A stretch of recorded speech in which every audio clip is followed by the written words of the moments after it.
Yo después voy a subir otra cosa que ya tengo terminada.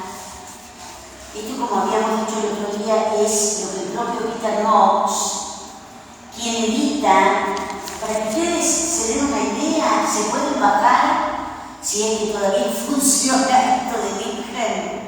Hay tres compañeros sobre Ovidio que menos puede bajarse. Uno es el de Peter Knox, que aparece, que figura ahí, ¿no? Después les voy a mostrar otro. Este es el de Peter Knox. Y es el propio Peter Knox de donde yo tomé, que lo había dejado en inglés y que lo habíamos revisado el otro día, esta línea cronológica, ¿no? Que tiene, lo interesante de esta línea cronológica es que es político-literaria, podríamos decir, ¿no es cierto?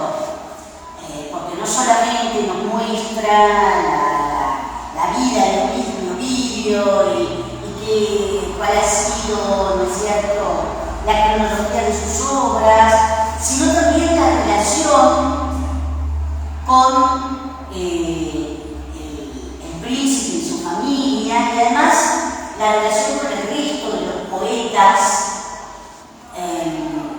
que por supuesto Ovidio es el más joven de todos esos poetas, si lo miramos por supuesto desde nuestra perspectiva, ¿no? Y yo comentaba justamente cómo Karl Galinsky, en una obra sobre la época austria, yo lo tengo en un libro que era de la profesora del Sastre y que ella me lo regaló. Galinsky muy sostenidamente dice esto de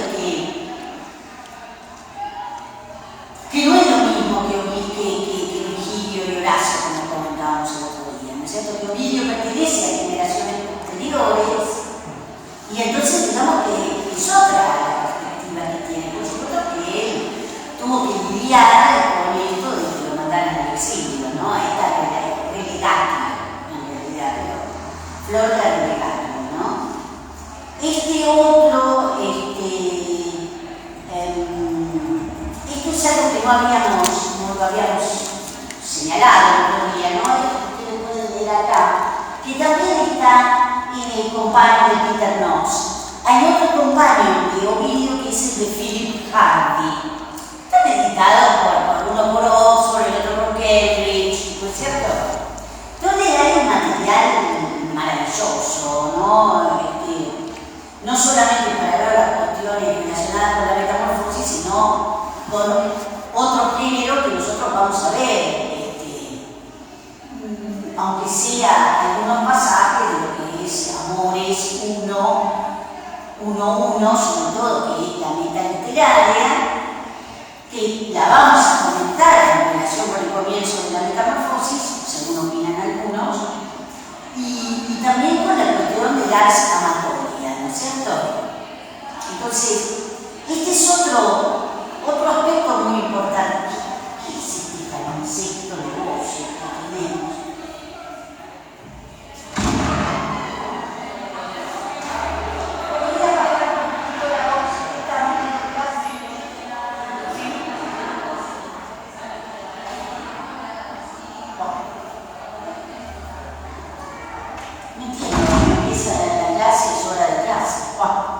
Entonces, decíamos esto acerca de este capítulo de Gareth Williams, que también está en este compañero dedicado a Ovidio de Peter Knox, donde fíjense que pone la relación entre la narrativa y la política, ¿no? Es decir, basta de que los textos son solo textos, sino que los textos están en un contexto y donde lo político es sumamente importante, sobre todo en una relación que ha sido muy trabajada, la relación entre Ovidio y el príncipe.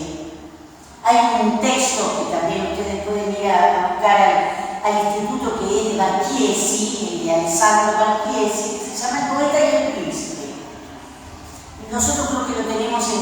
en italiano, pero también se puede conseguir en inglés. ¿En español?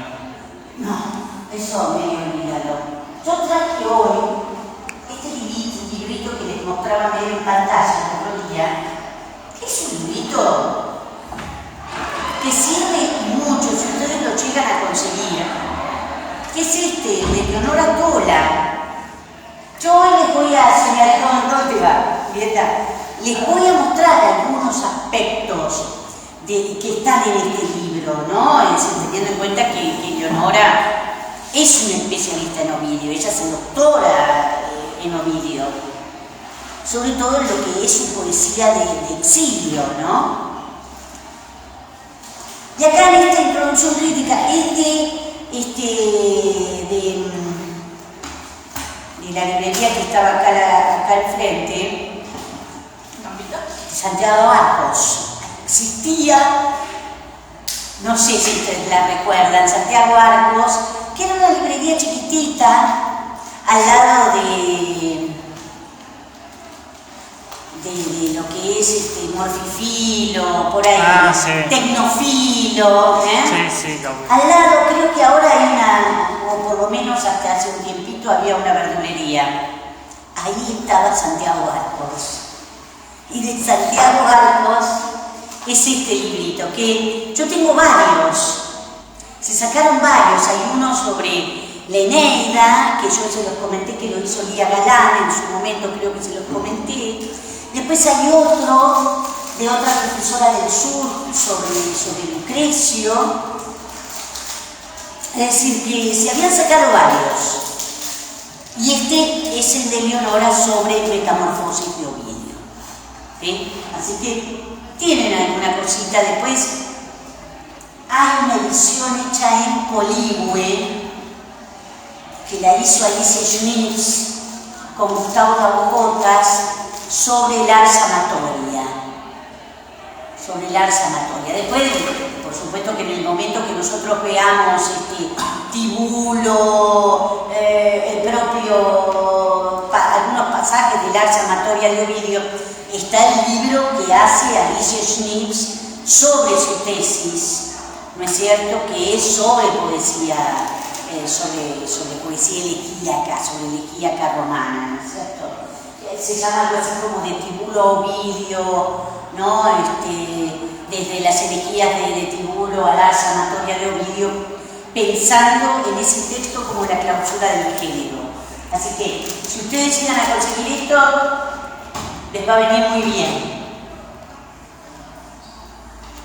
Pero lo que decíamos acá es esto, tomado de este señor Gareth Williams, la necesidad de establecer esta relación entre narrativa y política, ¿no? Ven que hay una tendencia en los distintos críticos en ver si Ovidio tenía una postura anti-austera o digamos que tiene que establecer las relaciones necesarias para mantenerse hasta que, bueno, le pasan la cabeza, ¿no? Esa es la cuestión. Por eso ven la existencia de posiciones contrarias en torno a tendencias pro-augustales o anti-augustales en lo que concierne a esta relación. Y que a su vez esto se entronca con otros tópicos que algunos señalan que tuvo que ver con la Vulgata de Ovidio, que es esto de la cuestión sexual,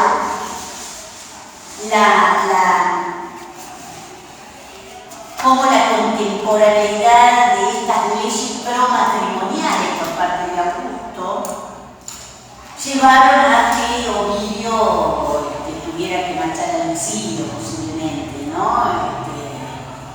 Las famosas leyes Julias, ¿no? Por eso la cuestión de la sexualidad del género, que es algo que en la metamorfosis nos podemos encontrar dentro de esos 250 relatos que constituyen la obra. Imagínense ustedes, estamos hablando de 250 relatos y de 12.000 versos. Es una obra ingente, y entre las diferentes formas de metamorfosis a las cuales alude Leonora que hablan de la transformación de los cuerpos por una cuestión meramente sexual, que es el caso de Hermafrodito, por ejemplo, pero también lo pone en honor en relación con otro tema, que es el de la figura de Tiresias, ¿no es cierto? El hecho de que Tiresias, que pertenece al linaje de Carmo, es decir, los fundadores de la ciudad de Tebas, por supuesto que en el caso de Leonora ella lo asocia a la tragedia, ¿no? Bueno, Tiresias es condenado a la ceguera por el hecho de que al haber tenido la experiencia de los dos sexos, en una pelea interviene, por así decir, una discusión entre Zeus y Hera, o entre Júpiter y Juno, y dice que la mujer goza más que el hombre, por lo cual lo condena Juno a la ceguera. Entonces, esta cuestión de la sexualidad, del problema de los géneros, y otra cuestión que está acá, que es el imperialismo romano, ¿no? A esto podemos sumar, como pone acá Calefilla, la diferencia de clase, el poder romano, etc. Esto es un honor. ¿Qué tal, hermano? Bueno, esto, el hecho de que Augusto tiene una presencia explícita en las metamorfosis y sumamente significativa. Aunque uno no lo parezca, lo vamos a encontrar ya. Vamos a ir a retomar los versos de apertura que hicimos el otro día. Y una de las cosas que va a decir Ovidio es que su poema va a abarcar desde el origen del mundo, con una frase muy cristiana, hasta sus propios días, por lo cual llega hasta Augusto. Ya esto en el proemio, brevísimo proemio que tiene las metamorfosis. Y la figura de Augusto es, digamos, representada por la máscara de Júpiter, lo encontramos prontamente en el libro primero, representado por ese Júpiter que castiga a la humanidad con su desaparición. Sobre todo a partir de la figura del Licaón, que es este que le hace comer a los dioses, le hacen comer carne humana. Entonces, este punto que mencionamos acá se relaciona con lo anterior, con esta relación de Roma con las otredades, que siempre Roma le tiene mucho miedo a las otredades, el propio Ovidio le tiene miedo a las otredades cuando es condenado a la Relicatio. El hecho de estar muy cerca de estos pueblos, como son los getas y los escitas, ¿sí?, que son verdaderamente los otros. Entonces, esto que señala este crítico, ¿no es cierto?, que no es otro más que Gareth Williams, que lo pongo de nuevo acá, bueno, tiene que ver con esta relación entre Augusto y su presencia explícita y estructuralmente significativa, como dice Williams en la obra. En este comienzo que yo les digo, y también reaparece en el final. No nos olvidemos que las metamorfosis son 15 libros, con lo cual, y esto es un dato muy interesante, no nos olvidemos que la Eneida tiene 12. Saca de algún lado Ovidio el hecho de que Metamorfosis tenga 15, sí, lo saca de Enio. Con lo cual, esto es un dato sumamente importante. Cómo se conecta Ovidio no solamente con la Eneida virgiliana, por más que algunos sostengan que Metamorfosis es la anti-Eneida, sino el hecho de que remite a la ética histórica romana, como es no solamente Enio, y podríamos ir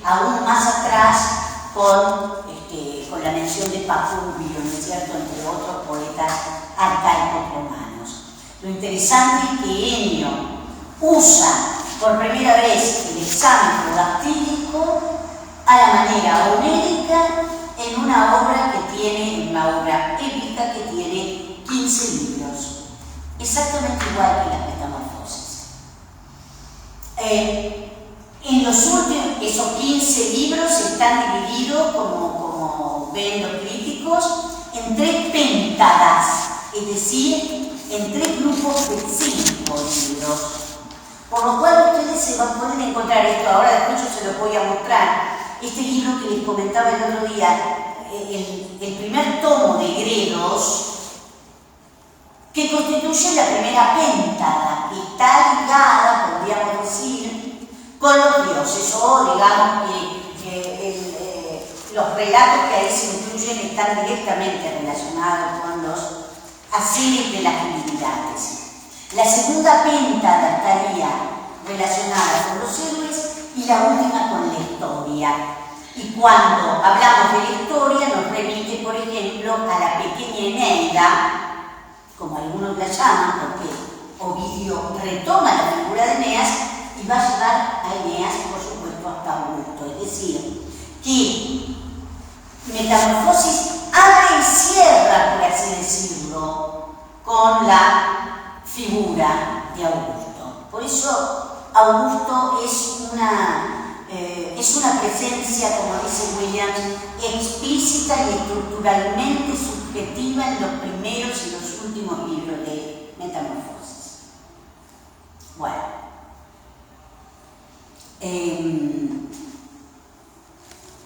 ¿De qué habéis dicho que era la primera pintada? La primera péntada es la que está relacionada con los dioses, la segunda con los héroes, la tercera con la historia, es decir, con los hombres. Y después, bueno, esta tensión, como dice Williams, entre esta ideología de la permanencia, ¿no? Y la ironía, porque si hay algo que caracteriza a Ovidio es que no le podemos creer nada por ahí de lo que nos dice, porque es un maestro del doble discurso. Por eso que lo que se juzga es si verdaderamente Ovidio está hablando de un imperio que se retroalimenta y que en consecuencia permanece, o es que ese imperio, a la luz de todos los otros acontecimientos que están insertos en Metamorfosis, se trata de un imperio que tiende a transformarse y en consecuencia, no sé si a desaparecer, pero sí a metamorfosearse como el resto de todos los otros elementos. Por eso entonces, esta tensión, como dice Williams, entre la ideología de la permanencia y la ironía de la que se vale en todo momento Ovidio, ¿no? El último libro, para que ustedes se den una idea, el libro 15, es en el que se le dedica una importante cantidad de versos a la figura de Pitágoras. Entonces, lo que eso lleva a pensar, todo se transforma, pero hay algo que por ahí permanece aún a pesar de sus sucesivas transformaciones, que es el alma, ¿no? Porque la teoría pitagórica habla de la transmigración de las almas, pero esa alma, por más que transmigre en otro cuerpo, sigue siendo la misma alma, ¿no? Entonces, esto es un poco lo que tenemos acá, ¿no? Y fíjense que entre el libro 14 y el libro 15, yo aquí les había puesto en su momento este pasajecito que señala Williams la interrelación entre la apoteosis de Eneas, de Rómulo y su mujer Hercilia, y entonces también la de Julio César, ¿no? Todo esto se da entre los libros 14 y 15, dice, y una secuencia que culmina en esta proyección de la apoteosis de Augusto en el libro 15. ¿Sí? Entonces, bueno,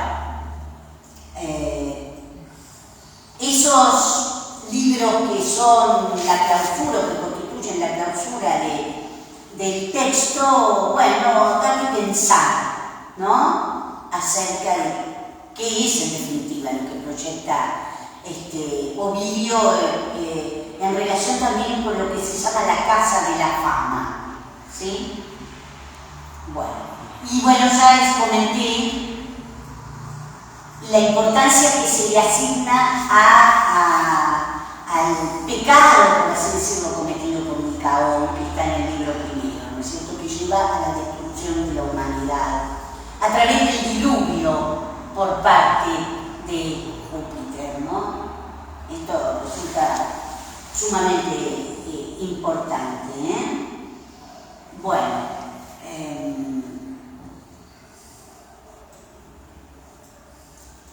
y por último, algo ven, antes de pasar a este último punto que me parece muy interesante, acá está en otro companion que es el de Bárbara Weidenboyd, que es un companion to Ovid editado por Brill. Está lo que yo les acabo de decir, ¿no? Este capítulo de Gartison, que es sobre la casa de la fama, que así es como se lo conoce, ¿no? La historia de Roma, la política de Augusto en Metamorfosis, justamente en esta última péntada, ¿no? Del 11 al 15.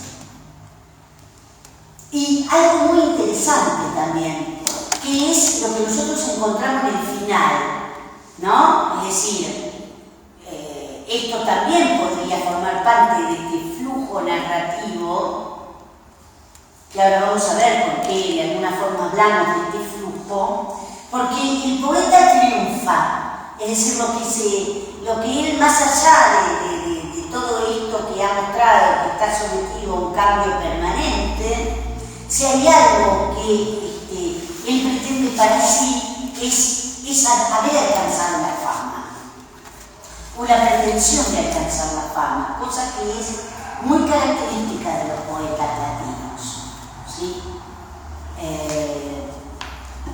Dice, mientras persista en la metamorfosis, se vencerá sobre el flujo y el cambio. Mientras persista la metamorfosis, es decir, mientras persista su obra y en consecuencia él como autor, ¿no es cierto? Bueno, entonces, tenemos 3 companions que podemos bajarnos. Uno es de Peter Knox, otro es de Philip Hardy. ¿Sí? ¿Se acuerdan cómo se escriben? ¿Sí? Se los pongo. Busquen, a ver. Entonces dijimos, uno el de Peter Knox, otro el de Philip Hardy,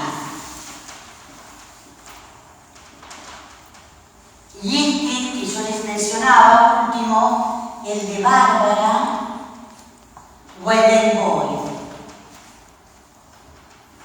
Creo que se escribe Weiden. Creo que es así. Weiden, con él. No es con él ahí.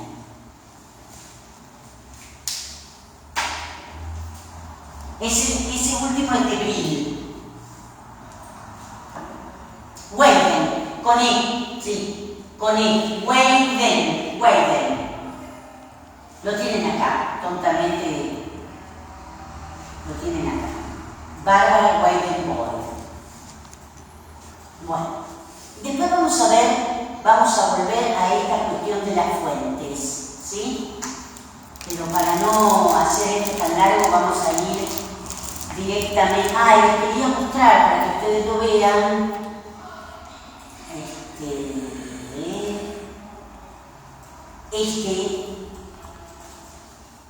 Que es el libro que yo les comentaba el otro día, el de la primera péntala que saca Gredos, ¿sí? Que tiene como 200 y pico de páginas de introducción, para que ustedes se den una idea, ¿no? Con lo cual ahí ustedes pueden perfectamente encontrarse con toda esta bibliografía, porque estos dos críticos ven que la obra es de 2008 y en general estos compañeros son del 2002, 2005, ¿sí? Entonces están recogidos por ambos traductores y quienes hacen la revisión, ¿no? Así que tienen acá un buenísimo material. Esto no está en LibGen, pero sí se lo pueden bajar yo lo bajé a través del escrito. Bueno, entonces después vamos a volver a la cuestión de las fuentes que algo señalamos en el otro día y vamos a ir entonces a trabajar específicamente con esto.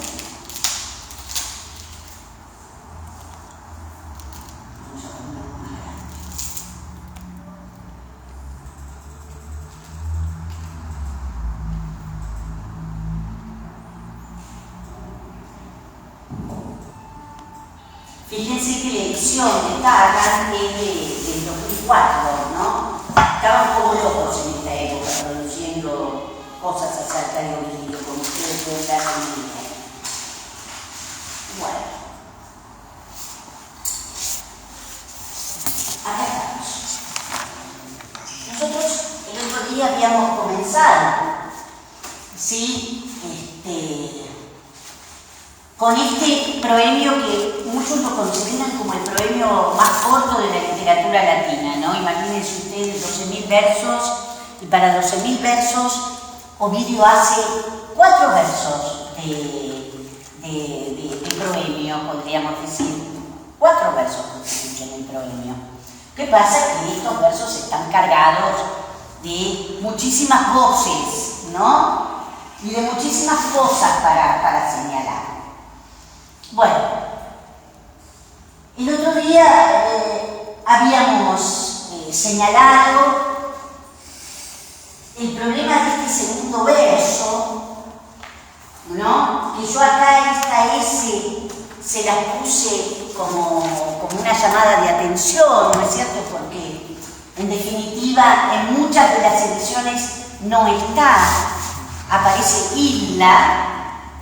Y eso lleva a una enorme controversia, ¿no? Ya señalamos que se trata de una variante medieval, que después uno de los editores ovidianos en el final del siglo XIX la toma y la van reproduciendo distintos editores. Pero en este librito de Eleonora pone el proemio y lo analiza y lo traduce, y ella utiliza islas, pone islas, ¿sí? Y no isla.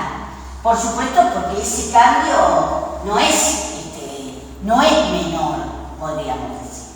Bueno, en el primer verso nos encontramos con este infinitivo que tiene un carácter virgiliano, que es esto de utilizar el verbo dico con el sentido, bueno, en el caso de Eleonora lo traduce como narrar. Yo puse directamente contar. Habíamos señalado el otro día el hecho de que podemos hablar de una frase verbal, fer dicere, ¿sí?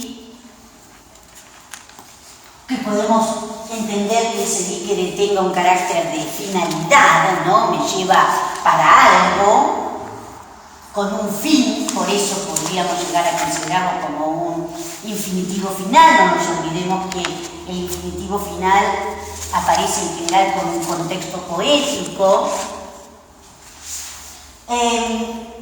Y por supuesto, ese formas no es una palabra menor. Fíjense que acá está presentando el motivo y el argumento de toda la obra, y algo que comentábamos el otro día, que es lo que establece la gran distancia con la obra virgiliana, que como ustedes pueden ver, no hay referencia a un protagonista, por lo cual, yo les mencioné, ahora se los escribo para que ustedes lo tengan. Igualmente está en el programa, ¿no? El nombre de este autor,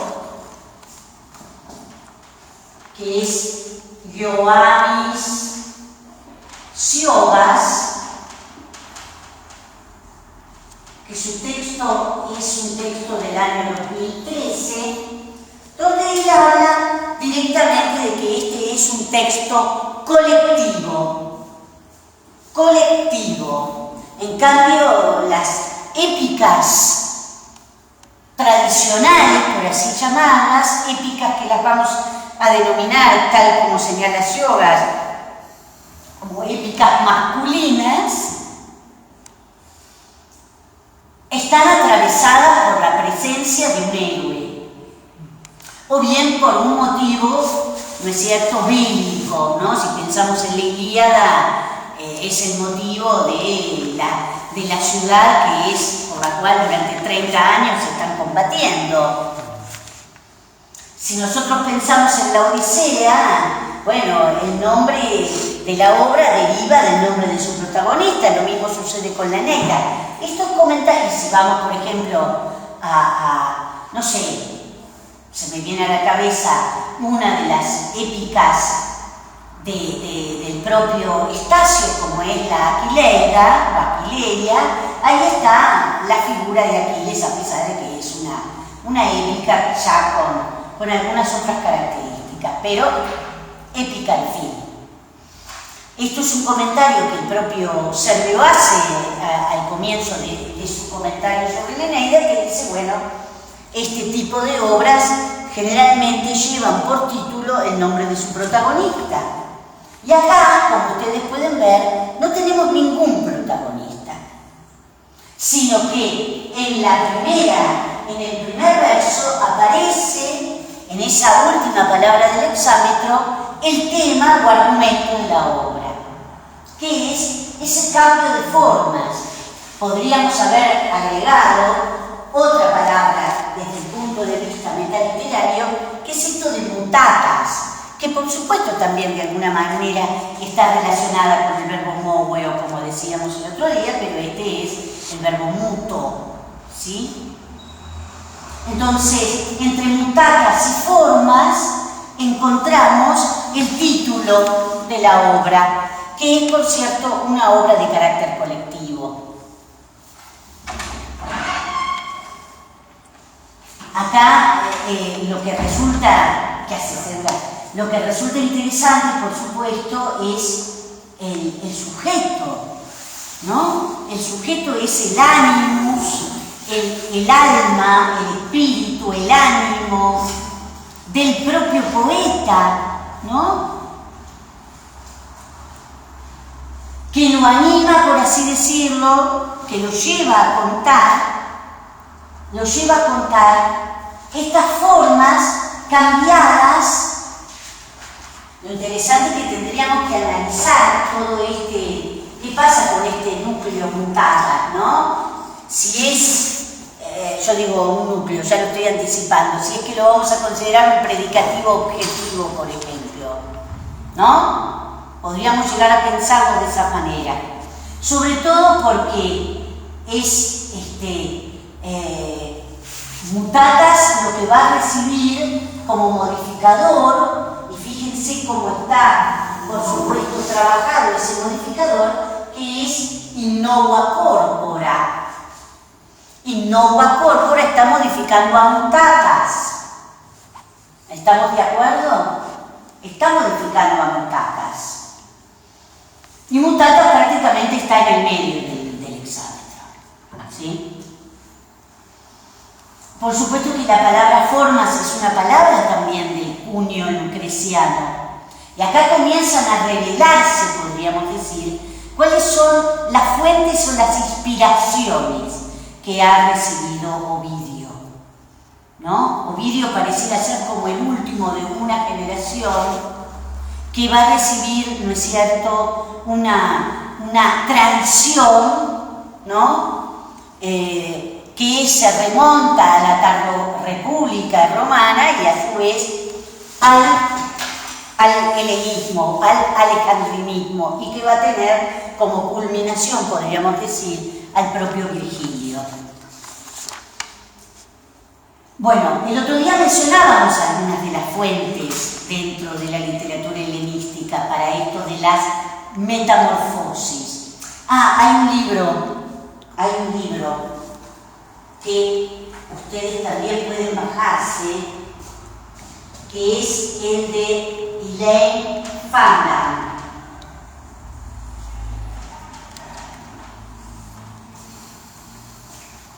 Que se llama Metamorfosis. Donde Elaine Fandam, el primer capítulo de ese libro es sobre las fuentes de metamorfosis. Y yo creo que se los comenté el otro día. Fandam se remite al propio Homero. Es decir, ya en Homero hay metamorfosis. Es creo que del año 94 este texto. Pero si vamos a detenernos en metamorfosis que se acercan a la que vamos a encontrarnos en Ovidio, tenemos que remontarnos, por supuesto, a los alejandrinos. Y miren ustedes, algo que nos señala acá Eleonora, nos enteramos de la existencia de estos textos a través de un señor de la época de los antoninos, para que ustedes se den una idea, llamado Antonino Liberal, ¿sí? Que habla precisamente de un texto de un tal Nicandro, ¿sí? Que se lo conoce vulgarmente como Transformaciones, o también de un personaje que no se sabe muy bien si era hombre o mujer, que habla sobre el nacimiento de los pájaros, una ornitogonía, ahí está, ornitogonía. Ese ser que no se sabe si era hombre o mujer se llama Bio, y también lo conocemos por este señor llamado Antonino Liberal. Todos estos aparentemente de época, evidentemente de época alejandrina, que habían entrado estos textos en Roma durante la Tardo-República y que había sido a través de una figura como la de Partenio, que era muy amigo de Cornelio Galo. ¿Sí? Es decir, que estamos muy cerca de lo que acabamos de ver en la Égloga Sexta de Virgilio. ¿Sí? Bueno, entonces hay mucho, aparentemente ya estaba esta cuestión de las metamorfosis. Y ojo, Catulo también tiene un poema sobre metamorfosis que es el que se conoce como el de la corona de Berenice. ¿Sí? Bueno, está dentro de los poemas doctos de Catulo. Entonces innova corpora está modificando a mutatas, constituyendo evidentemente una construcción de participio predicativo, de predicativo objetivo, y evidentemente a través de este quo, ¿no?, nos lleva a interpretar este eterno movimiento, ¿sí? Movimiento que lo tenemos también expresado a través de Fert, de un verbo que si bien es transitivo presupone movimiento, y también evidentemente este participio perfecto que es mutatas. Entonces mi ánimo lleva, si quieren me lleva, a contar las formas. Yo puse dos posibles traducciones, mudadas, manteniendo la estricta etimología de ese mutatas, mudadas o transformadas a nuevos cuerpos.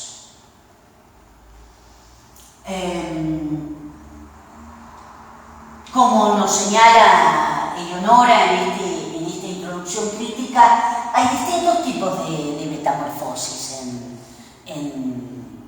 en Ovidio, de seres transformándose en animales, en vegetales, en minerales, que se fluidifican, es decir, que se convierten en agua. Hay varios que se convierten en agua, por ejemplo. Piensen ustedes que se trata de 250 narraciones. 250 narraciones.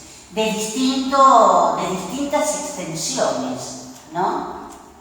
Habría que ver por qué es que se producen estas transformaciones. Esto también, no todo es igual, ¿no? Hay algunas transformaciones que son productos de castigos, como el caso del Licaón, que es convertido en lobo, ¿no es cierto?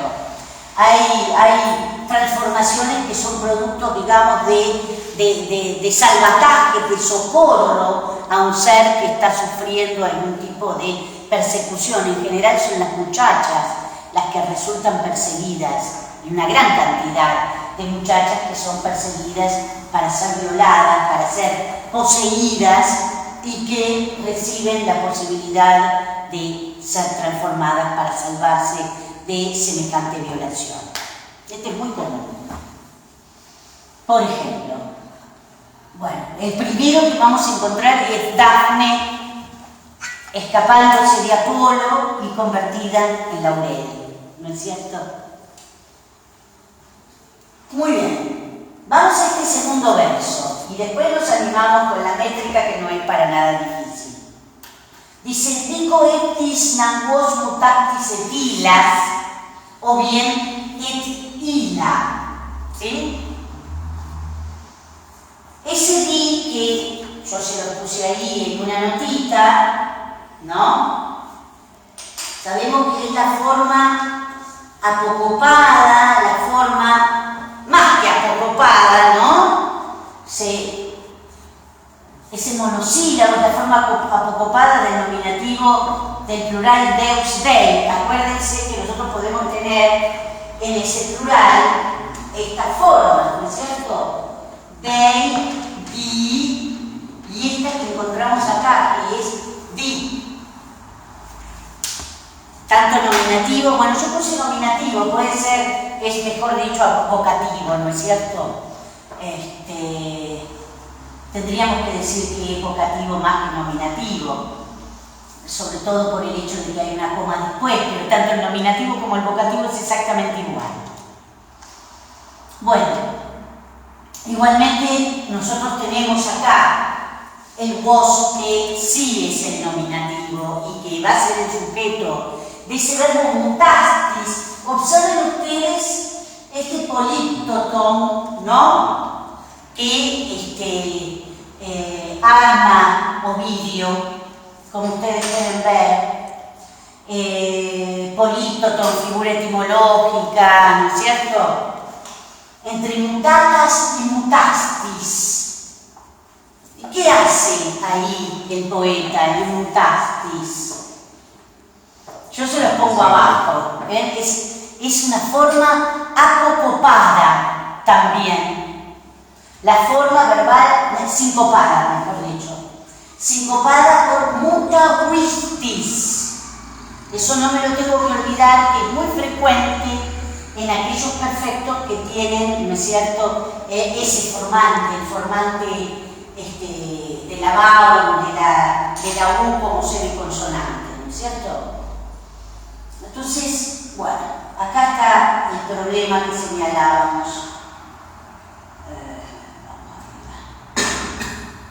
Nada. Dice: dioses, pues vosotros, o ustedes, elijamos como quieran, si lo vamos a utilizar el español peninsular o el rioplatense. Ustedes habéis cambiado. El problema está en ese isla o islas. Si fuera con ese, ¿no es cierto? Aquí estaría haciendo referencia a ese isla. Formas. a las formas, a las formas.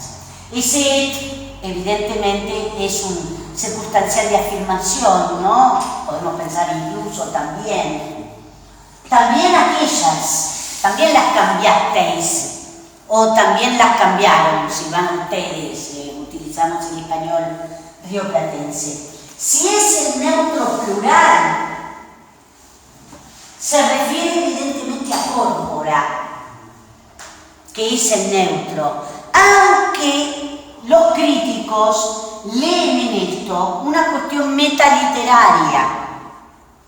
Todos los críticos, o gran parte de los críticos, que aceptan que aparezca isla y no islas, consideran que acá hay una cuestión metaliteraria, que nos remite a amores, uno a uno, cuando es Cupido el que aparece, este niño bastante malévolo y travieso, que le quita un pie. ¿No? Pareciera ser que Ovidio está preparado para llevar adelante una composición épica y aparece Ovidio y le dice: no, te tenés que dedicar a otra cosa. Y entonces, a través de este giro, podríamos decir, nos señala el poeta que ha tenido que trabajar con el pentámetro. Por lo tanto, entonces examen el pentámetro el dístico elegía. Entonces, algunos creen ver en este isla no solamente una referencia córpora, sino también a cuestiones metaliterarias, ¿sí? Que remite a el uno a uno de amores. Bueno, por eso, qué sé yo, tengamos las dos.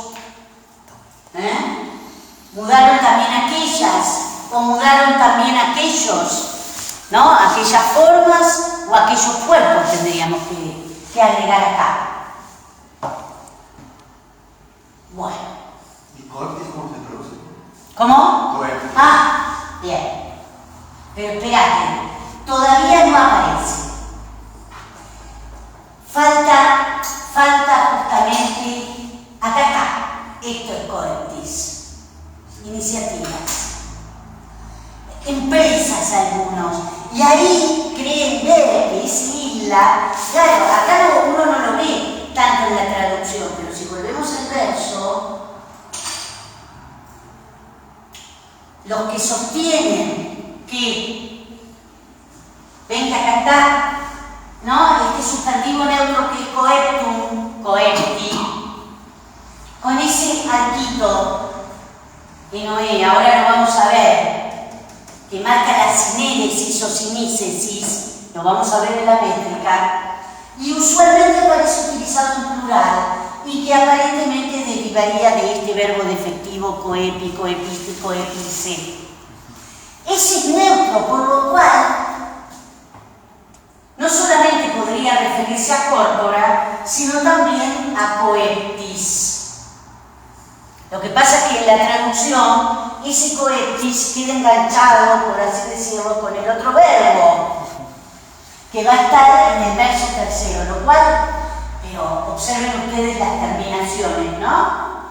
Para que las veamos. Fíjense, por un lado, estas dos palabras que comienzan igual, pero observen las terminaciones, y ahí el comienzo, ¿no? O este final en A y este posible final en A.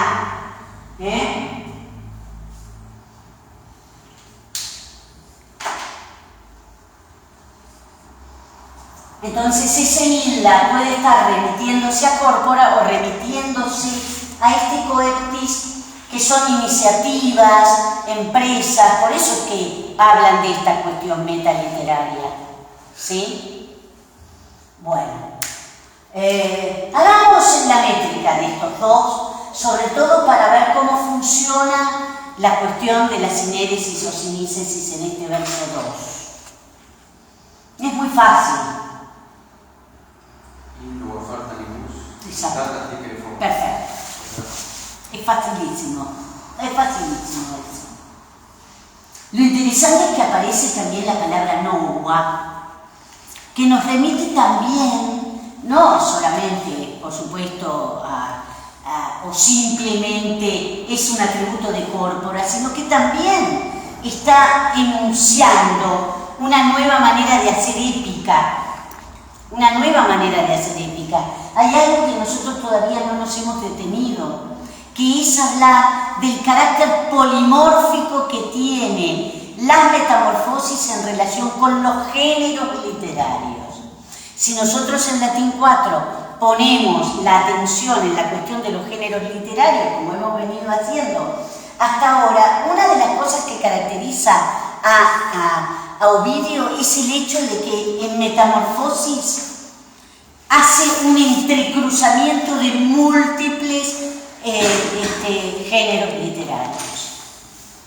Hasta el punto que hay críticos que hablan de una hibridez genérica.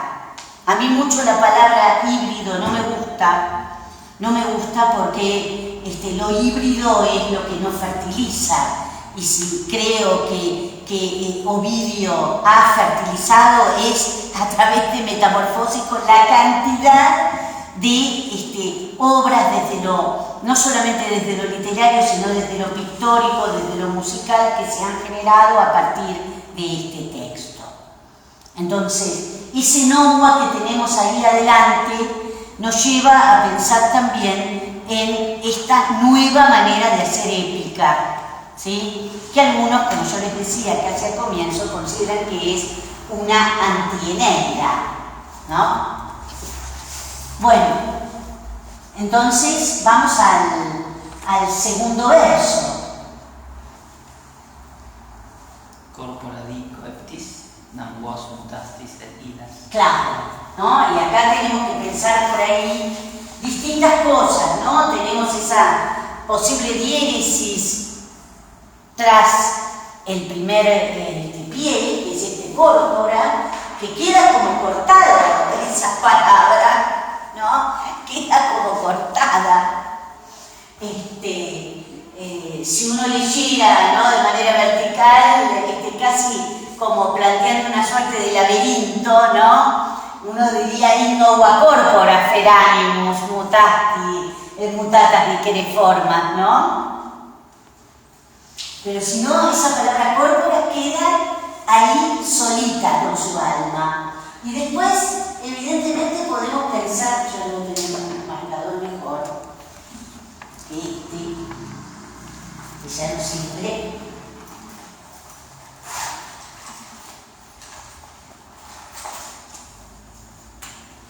Nosotros podemos pensar en una cesura triemímera, ¿no? A partir de ese corpora di.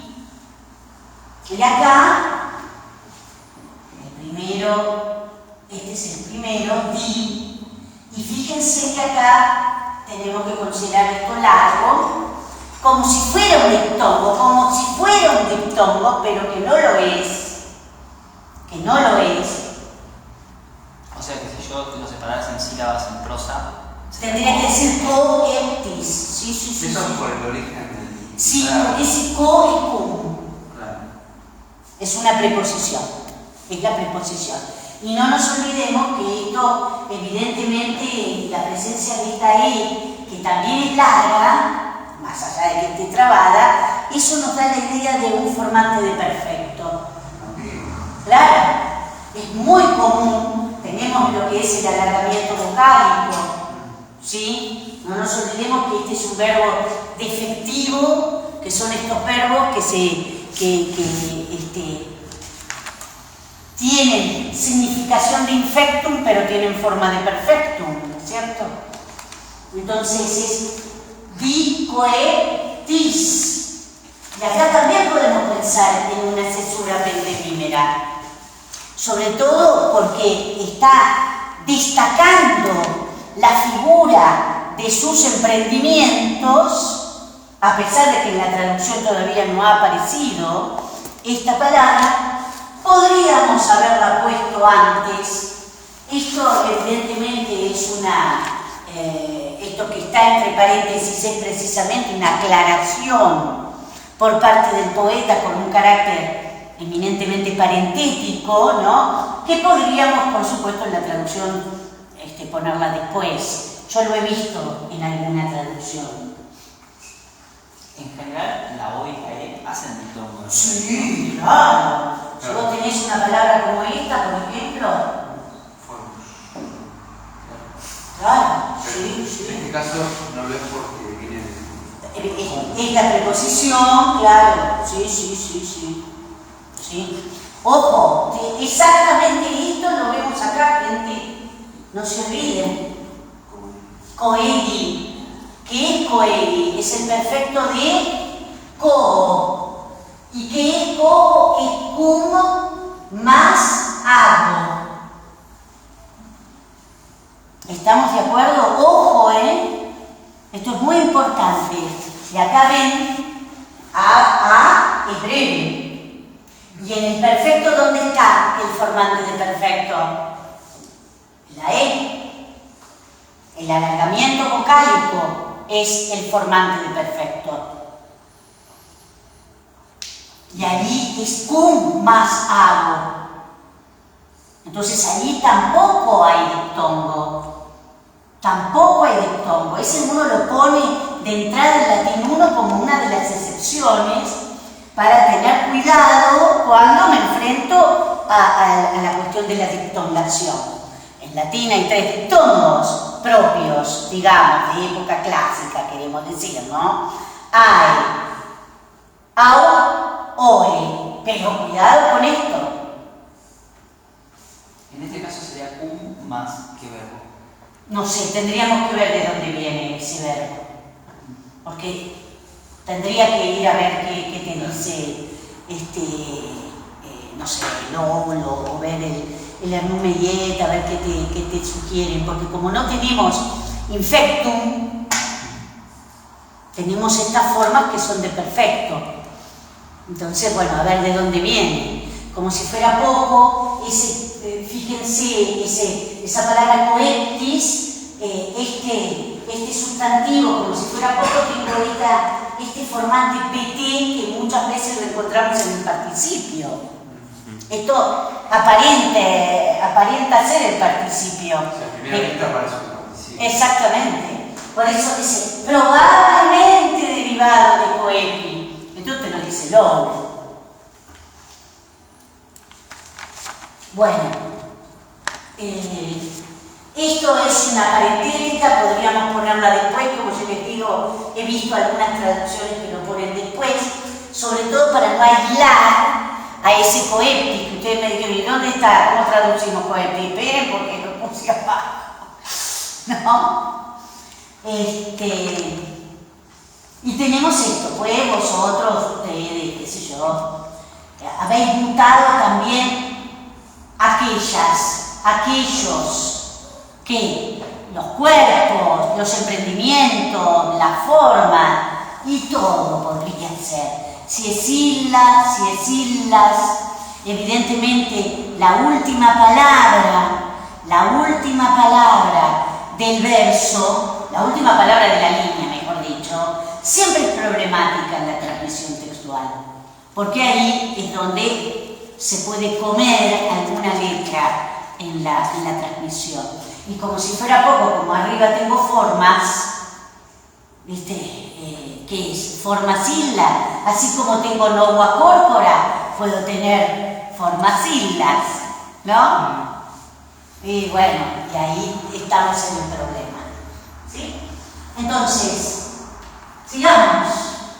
Corpora dico eptis nam vos, y podríamos pensar también en una heptemímera, destacando a los dioses que ejercieron también no solamente la transformación de la forma, la transformación de los cuerpos, sino también la transformación de sus propias obras. Mutas tis et illas.